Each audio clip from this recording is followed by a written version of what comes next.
केदार दोस्तों, केदारनाथ धाम यात्रा का सपना हर शिव भक्त का होता है। केदारनाथ धाम के बारे में कहा जाता है कि जो व्यक्ति अपने जीवन में एक बार केदारनाथ धाम की यात्रा कर लेता है, उसके जीवन से सभी परेशानियों का अंत सहज ही हो जाता है। मगर दोस्तों, बहुत ही कम लोग केदारनाथ धाम की यात्रा को कंप्लीट कर पाते हैं।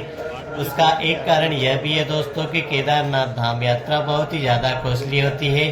केदारनाथ धाम यात्रा के दौरान बहुत से ज़्यादा पैसे खर्च हो जाते हैं, जिसके कारण बहुत सारे शिव भक्त केदारनाथ धाम यात्रा के बारे में योजना भी नहीं बना पाते। दोस्तों, इस वीडियो के अंदर हम आपको यह बताने वाले हैं कि आप केदारनाथ धाम यात्रा मात्र 2000 रुपये में किस प्रकार कंप्लीट कर पाएंगे और केदारनाथ धाम यात्रा के दौरान आपको कहां पे रुकना है, केदारनाथ धाम तक आप कैसे पहुंचेंगे, केदारनाथ धाम में पहुंचने के लिए आपको रास्ते में कहां रुकना है, कहां पर आपको भोजन करना है, केदारनाथ धाम में पहुंचने के बाद में आपको होटल्स में रुकना है या आपको टेंट में रुकना है या आप किसी आश्रम में रुकेंगे, इसके बारे में दोस्तों हम आपको संपूर्ण जानकारी देने वाले हैं। और अगर आप केदारनाथ धाम में आने वाले हैं तो ये वीडियो आप ही के लिए है दोस्तों, तो वीडियो में अंत तक बने रहिए।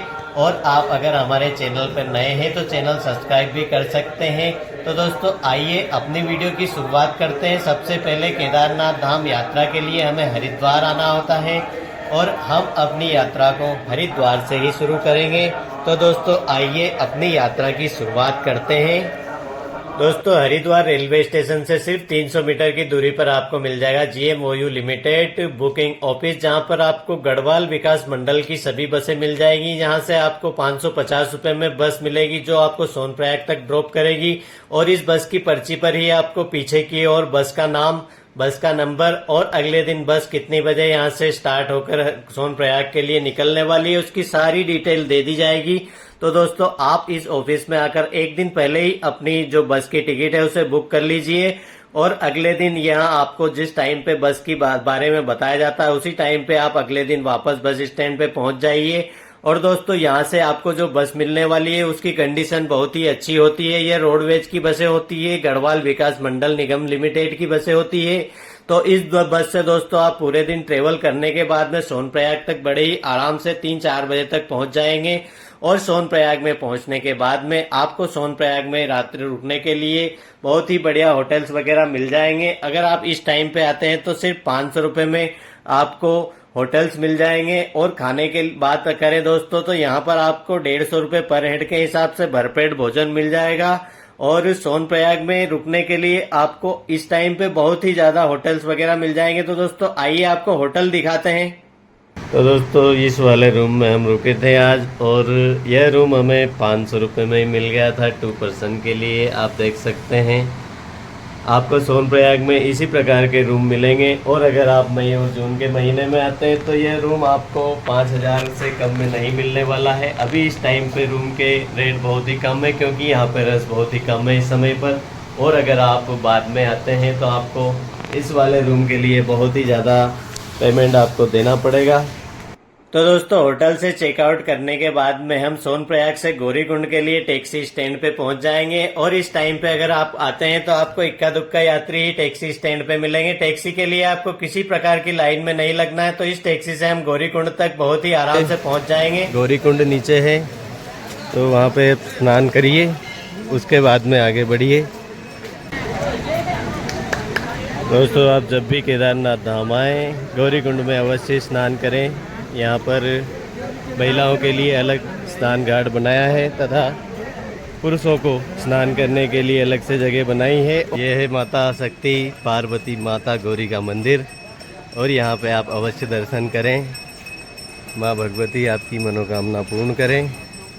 दोस्तों, गौरीकुंड में भगवान श्री गणेश तथा माता महाशक्ति माता गौरा मैया का मंदिर है, तो यहाँ पर आप दर्शन करें। और उसके बाद में यहाँ से हम अपनी पैदल ट्रैकिंग को स्टार्ट करने वाले हैं केदारनाथ धाम की तरफ। दोस्तों, ये है गौरीकुंड का घोड़ा पड़ाव।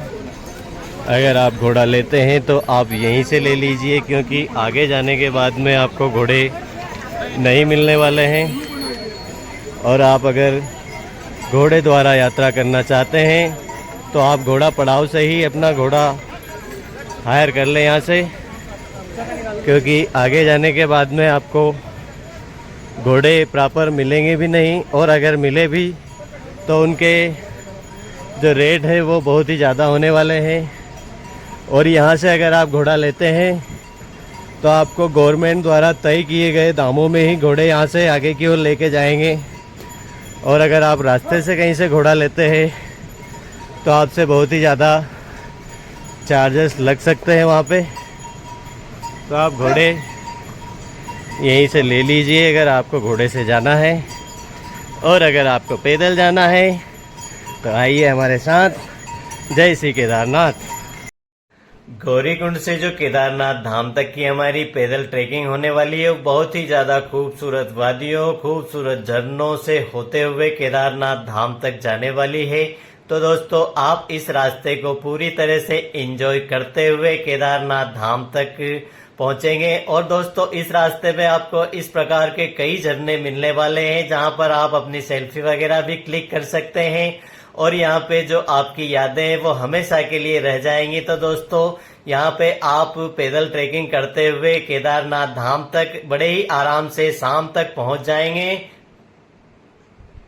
दोस्तों, छोटी लिंचोली तक पहुंचे हैं और केदारनाथ धाम 8.5 किलोमीटर है यहाँ से। बेस कैंप 6.5 किलोमीटर, बड़ी लिंचोली 3 और छोटी लिंचोली 1 किलोमीटर है। और पूरे रास्ते पे फॉग जमा है और हल्की हल्की बारिश भी केदार घाटी में आज हो रही है। और यात्री अगर आप देखेंगे तो बहुत ही कम संख्या में आपको यात्री दिखाई देंगे केदार घाटी में। इस समय बहुत ही यात्रियों की संख्या बहुत ही कम है, आप देख सकते हैं। इक्का दुक्का यात्री ही आपको पूरे रास्ते भर में मिलने वाले हैं। तो दोस्तों, इन खूबसूरत वादियों से होते हुए लगातार 8 घंटे तक पैदल ट्रैकिंग करने के बाद में हम फाइनली केदारनाथ धाम तक पहुंच गए। और यह जो हमारी केदारनाथ धाम की 8 घंटे की जो जर्नी थी, पैदल ट्रैकिंग थी, बहुत ही ज्यादा थका देने वाली थी। और केदारनाथ धाम में पहुंचने के बाद में हम अपने रूम की व्यवस्था करेंगे। और दोस्तों, केदारनाथ धाम में हम जाएंगे ललित बाबा के आश्रम पर, जहां पर रुकना और खाना पूरी तरह से फ्री है। तो दोस्तों, आइए आपको लेकर चलते हैं ललित बाबा के आश्रम में। ललित बाबा का आश्रम केदारनाथ धाम मंदिर से किस साइड है, इसकी पूरी डिटेल आपको देते हैं। तो दोस्तों, आइए चलते हैं। यह रास्ता जाता है ललित बाबा के आश्रम में, जहां पर भंडारा हमेशा चलता रहता है। और जितने भी भक्तजन केदारनाथ धाम में आते हैं वह वहाँ पे एक बार जरूर जाते हैं। और ललित बाबा के आश्रम का रास्ता यह मंदिर के जो सामने ओम लगा हुआ है उसके सामने से ही जाता है। आप ये ब्रिज क्रॉस करके वहाँ तक जा सकते हैं। तो चलिए चलते हैं। तो दोस्तों, हम जा रहे हैं ललित बाबा जी के आश्रम पर। और अगर आपको आश्रम में रुकना है तो सबसे पहले आपको बाबा जी से अनुमति लेनी होती है। जैसे ही बाबा जी आपको अनुमति दे देते हैं तो आप आश्रम में अपना डेरा जमा सकते हैं और बड़े ही आराम से आप 1 या 2 दिन बाबा जी के आश्रम में रुक सकते हैं। यह रास्ता जा रहा है ललित बाबा जी के आश्रम की ओर। इसकी पूरी डिटेल आपको देंगे हम। और इसी रास्ते पर आपको हिमलोक टेंट कॉलोनी मिल जाएगी, जो कि गढ़वाल मंडल विकास निगम GMVN की तरफ से यहाँ पर ये टेंट की सुविधाएं की गई है। और सभी यात्रियों को रुकने के लिए यहाँ पे बहुत ही अच्छी सुविधा की गई है। तो चलते हैं आगे हम आश्रम की ओर। तो दोस्तों, यहाँ पर कुछ इस प्रकार से आपको आश्रम एंट्री दिखाई देगी। दोस्तों, ललित बाबा जिन्हें रामानंद बाबा जी के नाम से भी जाना जाता है और जिन्हें बर्फानी बाबा भी कहा जाता है, केदारनाथ धाम में बाबा को आप किसी से भी पूछ लीजिए, आपको बाबा जी के आश्रम का पता बता देंगे। और ये जो आपको झंडे दिखाई दे रहे हैं, आपको केदारनाथ धाम मंदिर से आप ठीक सामने ओम की तरफ देखेंगे तो ये आपको झंडे भी दिखाई दे जाएंगे। और यहाँ पर कुछ भक्तजन भंडारे का आनंद ले रहे हैं, जहाँ पे आपको अभी चाय और खाना मिल जाएगा। तो आइए हम यहाँ पे भोजन ग्रहण करते हैं। और दोस्तों, यहाँ पे आपको बर्तन अपने ही हाथों से साफ करने होते हैं। आश्रम में दोस्तों, आप जब तक भी रुकेंगे, आप जिन बर्तनों में भोजन करते हैं उन्हें आपको ही साफ करना है। और यहाँ पर अगर आपको गर्म पानी चाहिए तो गर्म पानी का टैंक भी मिल जाएगा। दोस्तों, नहाने के लिए, पीने के लिए सभी व्यवस्थाएं यहाँ पे बहुत ही अच्छे प्रकार से की गई है बाबा जी के आश्रम में। तो दोस्तों, इस प्रकार से आप अगर आश्रम पर रुकते हैं तो कुछ समय आप साधु की संगत में भी रुक पाएंगे। और केदारनाथ धाम में आपका जो आने का जो होता है वो पूरी तरह से सार्थक हो जाएगा। केदारनाथ धाम की यात्रा आपकी सफल हो जाएगी। और केदारनाथ धाम में आप अगर रुकते हैं यहाँ पर 1 या 2 दिन, तो इन खूबसूरत वादियों के बीच में आपका जो रहने का होता है वह भी बहुत ही अच्छे तरीके से आप यहाँ पे इन खूबसूरत वादियों में रह पाएंगे। और सबसे बड़ी बात तो यह है दोस्तों कि अगर आप बाबा जी के आश्रम में रुकते हैं तो यहाँ पर आपको कुछ समय बाबा जी के साथ में और साधुओं के साथ में मिलेगा। ओम तपः ओम सत्यम। तो दोस्तों इस प्रकार से मंदिर में आपको आश्रम में कुछ सेवाएं करनी होती है, जैसे ये भाई लोग कर रहे हैं। यहाँ पे आपको कुछ कोई भारी काम नहीं दिया जाता, जो नॉर्मल काम होते हैं जैसे हम अपने घरों में करते हैं उसी प्रकार से आपको छोटी मोटी सेवाएं करनी होती है। तो इस प्रकार से आप अगर ललित बाबा जी के आश्रम में रुकते हैं तो आपका रहना और खाना पूरी तरह से फ्री हो जाएगा और आप कुछ सत संगत में भी रह पाएंगे। तो अगर आप केदारनाथ धाम में आते हैं तो बाबा जी के आश्रम में अवश्य आइए। और दोस्तों यहाँ पे अगर आप बात करें भंडारे की, तो यहाँ पे एक और अलवर भंडारा चलता है, जो कि केदारनाथ धाम मंदिर से जो भैरवनाथ जी की तरफ रास्ता जाता है उसी रास्ते में केदारनाथ मंदिर से सिर्फ 100 मीटर की दूरी पर है, जहां पर भी जाकर आप पूरी तरह से निःशुल्क भोजन का आनंद ले सकते हैं। तो दोस्तों इस प्रकार से अगर आप केदारनाथ धाम की यात्रा करते हैं तो आइए हम आपको बताते हैं कि आपकी यात्रा कम से कम कितने खर्च में हो जाएगी। तो दोस्तों हम अपनी इस यात्रा को हरिद्वार से लेकर हरिद्वार तक जो आपकी कॉस्ट पड़ने वाली है उसके बारे में आपको जानकारी देने वाले हैं।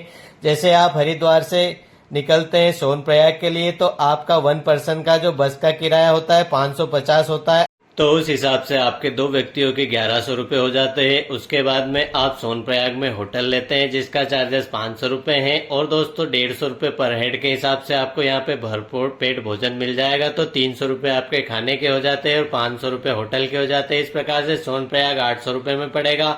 उसके बाद में सोनप्रयाग से गौरीकुंड के लिए जो आपको टैक्सी लेके जाएगी वो 50 रुपए पर पर्सन के हिसाब से आपसे चार्ज करेगी। तो आपका 2 व्यक्तियों का जो चार्जेस है वो 100 रुपए हो जाएगा। तो दोस्तों इस प्रकार से आप हरिद्वार से केदारनाथ धाम तक जो आपकी पहुंचने की पूरी कॉस्टिंग बैठने वाली है वो 2 व्यक्तियों की एक साइड की 2000 रुपए है। और दोस्तों इसी प्रकार से आपको रिटर्न में केदारनाथ धाम से हरिद्वार जाएंगे तो 2000 रुपए आपको फिर लगने वाले हैं। तो आपके 2 व्यक्तियों के दोस्तों 4000 रुपए हो जाते हैं। तो अगर आप प्रति व्यक्ति के हिसाब से इसका हिसाब लगाते हैं तो आपके एक व्यक्ति का जो खर्च होने वाला है दोस्तों वह 2000 रुपए होगा। और दोस्तों ये जो हमने आपको खर्च के बारे में बताया है सिर्फ जुलाई और अगस्त के महीने में होता है। अगर आप सितंबर और अक्टूबर के महीने में आते हैं तो उस समय पे आपका जो चार्जेस है वो बहुत ही ज्यादा लगते हैं। अगर आप मई और जून के महीने में आते हैं तो भी आपको यहाँ पे बहुत ही ज्यादा चार्जेस लगते हैं दोस्तों। उसका मेन कारण यही है कि उस टाइम पे बहुत ही ज्यादा भीड़ होती है और दर्शन भी ठीक से नहीं हो पाते। और अगर आप जुलाई अगस्त के महीने में आते हैं तो आप बड़े ही आराम से गर्भगृह में भी दर्शन करेंगे और आपकी यात्रा बहुत ही ज्यादा सस्ती होगी।